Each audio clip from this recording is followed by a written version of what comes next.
Prince Harry's Invictus Games have been a huge triumph since they were launched back in 2014. But Harry's good friend and a director at the Invictus Games Foundation, David Wiseman, revealed that he was caught somewhat off guard when Harry went rogue. While discussing the timeline of the event's first-ever launch, chatting on Hello's A Right Royal podcast, David spoke about how they were inspired after visiting the Warrior Games, a US-based event for injured service personnel and veterans, with Harry wanting to internationalize the games. Listen, Prince Harry and Meghan. The next chapter, he explained. The morning after, we were sitting in a hotel in Colorado, reflecting on what we'd just seen. We were sitting down at breakfast. It wasn't a meeting or anything like that. And Harry said, "Look, this is absolutely brilliant. What we've seen here is absolutely brilliant. What we need to do is internationalize this. We need to invite allies and nations from all over the world. We're going to put it in the Queen Elizabeth Olympic Park. It needs to be on the BBC. This is going to be massive. We'll have a closing concert." He could see it before anyone else could. He added, "Anyone who sits back and is a bit disparaging.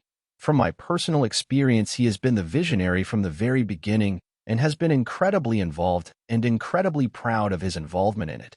Speaking about how his royal pal went rogue, he continued, "We didn't realize the time frame that he made in mind.